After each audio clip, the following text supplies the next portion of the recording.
So I made a Metroidvania, a very bad one. In fact, it's not even a Metroidvania, it's more like a very poorly made platformer that sort of resembles a Metroidvania. On the positive side, I did learn one thing from creating this game. How not to make a Metroidvania. So here's a guide so you too can fail at making a Metroidvania.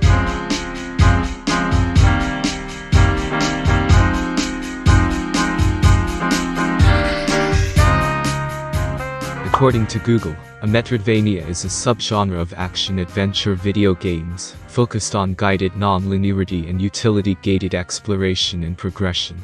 Which essentially means a Metroidvania is a game where you travel through a big interconnected map, looking for items that allow you to explore more of the map.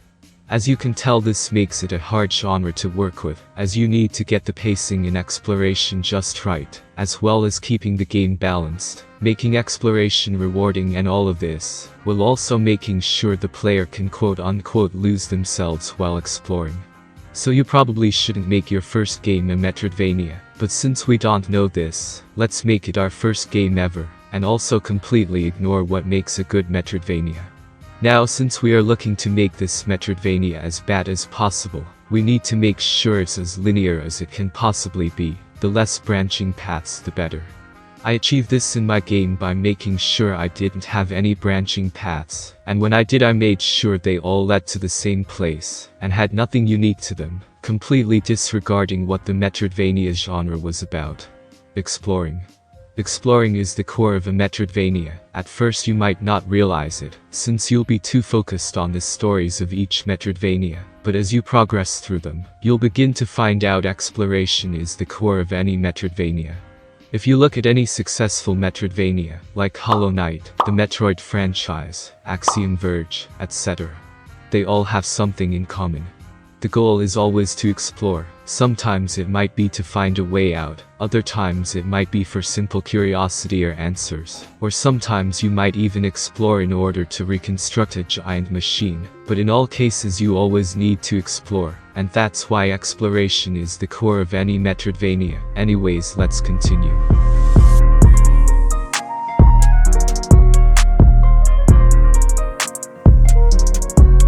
So movement is key to a good Metroidvania. As the Metroidvania genre is focused on exploring, as I previously stated, and because you'll be exploring, you'll also be moving a lot, and since you'll be moving a lot, your movement system has to be nice to play with. Now, for a good movement system, you need to start off with only the core of a movement system, which includes being able to move, jump, and maybe a dash if you are feeling adventurous. However, this movement has to feel good to control. You need to make sure the player enjoys moving, or at least doesn't have a problem with moving, as you'll be moving a lot. Then once you have this core movement, you need to add abilities that upgrade the player's movement or enhance it in some unique way, while also opening up new areas to explore. For example, Hollow Knight's Crystal Heart allows you to perform a super dash of sorts, which opens up several areas in the game. Or Metroid's Morph Ball ability, which allows you to fit into smaller spaces, thus allowing you to explore new areas, or to backtrack to previous areas which you will now be able to explore fully. Another example would be again Hollow Knight's Shade Cloak, which upgrades your dash again, but this time it also allows you to pass through enemies and special barriers, which if you decide to go through, either give shortcuts to previous areas, allow for an alternate entrance to an area, or even feature a completely new area. Now, with that said, you have to keep in mind that we are not making a good Metroidvania, we are making the worst unfinished Metroidvania possible. How do we do this? Well, to start off, we need to make our movement as buggy as possible, and also make sure it's incredibly awkward to control, so let's make sure the player randomly gets stuck when walking. Oh, and let's also make sure the player gets stunned for a few seconds after jumping for no particular reason. Also, let's also make sure moving is incredibly slow and has no animations, as to avoid people mistaking this Metroidvania for a good one, and let's finish it off by making the jump incredibly floaty. Now you might be thinking the movement system can get worse than this, but oh boy, can it make it worse, since you see, movement is deeply intertwined with level design, which we can also ruin, so let's proceed to our next step.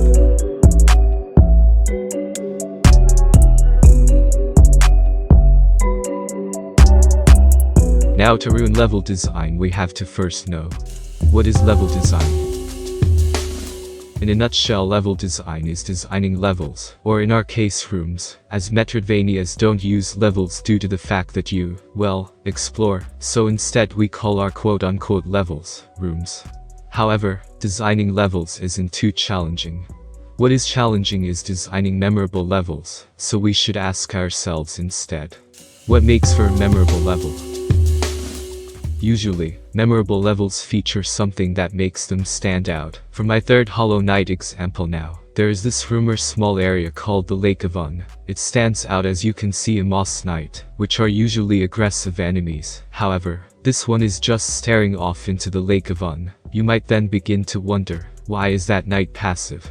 Can they think? Why is he staring off into the lake? And because it makes you think, it becomes memorable. So way later on when you get Isma's Tear, which allows you to go into poisonous water, you might think, oh, I can use this in that room with the lake, thus discovering that if you cross the once poisonous lake you can meet Un, who will, in turn, give you a reward for your cleverness. We can see this all over Hollow Knight. There are rooms that foreshadow new areas which are currently out of your reach, thus making you wonder, how can I get to the area this room foreshadows? Or although not as memorable, you can often see cliffs that are too high for you to get up, or halls filled with spikes that require new abilities to cross, and these obstacles often get you thinking, hey, how can I get across this? So when you get an ability you might remember back to those rooms and go back, and since these rooms aren't too memorable and are sometimes a bit tricky to get through, they give you a feeling of cleverness, so you end up feeling like you yourself discovered how to get across that room. Now that we know why level design is important, we can finally answer why movement is intertwined with level design. Movement is intertwined with level design because the level design should be built around your movement system, not the other way around. That's why great games always feel so good to control, because the levels were built around the movement. If you don't believe me, just try to imagine Samus from Metroid Dread in Hollow Knight. Everything would feel cramped and small because Samus is way faster and taller, and in general has more movement abilities than the knight in Hollow Knight. Now before we continue, I would like to give credits to It's Heavy for helping me notice how levels are built around movement. Seriously, go check his channel out, I'll leave a link in the description. Now that we know this, we can finally go back to making a bad Metroidvania.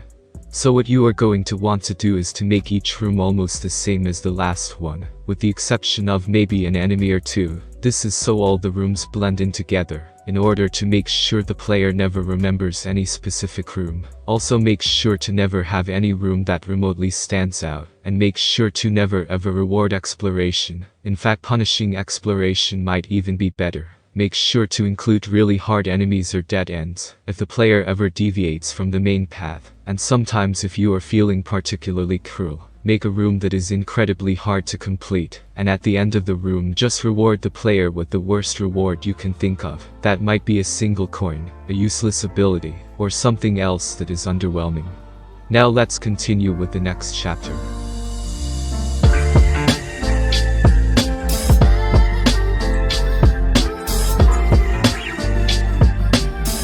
As it turns out, sound is actually really important. In fact, as you are watching this video, there is music playing in the background, and there is a reason for that. Music and sound add to experiences.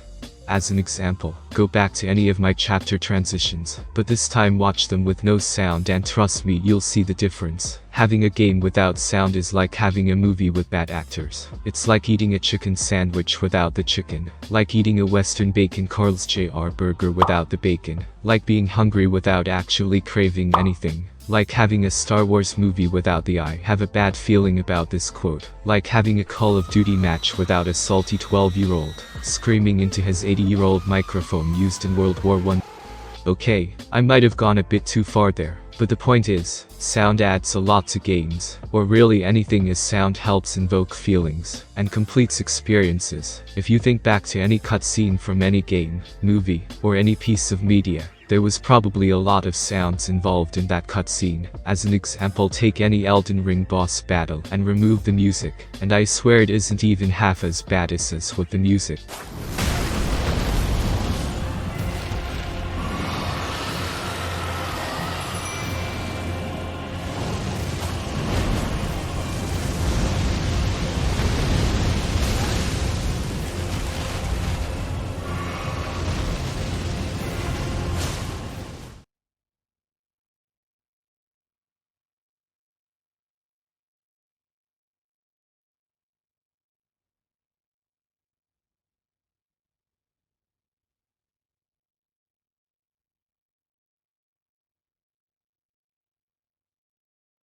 As you can see, it completely ruined the boss fight and all the tension in it. I hope you guys get the point on why sound is important. So now that you know how vital sound is to a game, let's get back to ruining our Metroidvania.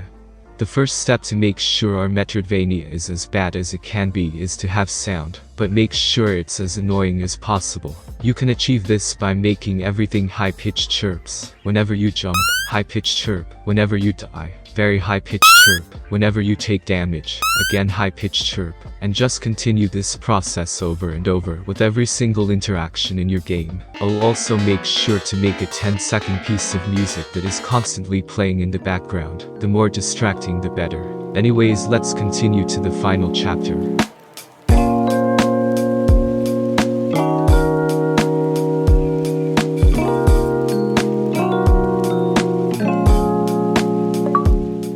Welcome to the final chapter.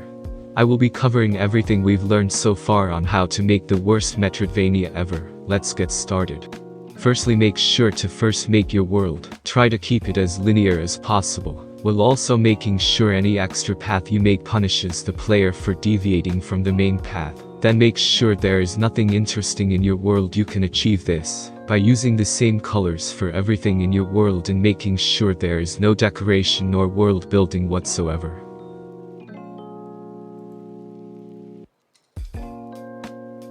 Now you are going to want to make your movement system. Make sure it's as annoying to control as possible. Make the player get stunned with every jump they take. Have the player randomly stop for no particular reason. Additionally, make the jump as floaty as possible. And bonus points if you can't control how high you jump. After you finish doing that, make sure your game features the most annoying sound design to ever be created. Riddle the game with high-pitched sounds for any actions you take, and make sure to make the most annoying distracting track ever made. Then have it loop during the game at all times. And that's it for this video, guys. I hope you enjoyed it, as it's probably my biggest video I've ever uploaded. It's also the video I have spent the most time on. I literally rewrote the script 7 different times, and even had to redo the whole video as it got corrupted. If you want to support me, please join my Discord, or give this video a like. Either ways, thank you, and stay tuned, because I have a new devlog series coming up, and you might probably like this new game, if you like this video. Oh, and one last thing. Try counting how many times I said Metroidvania in the video. Good luck.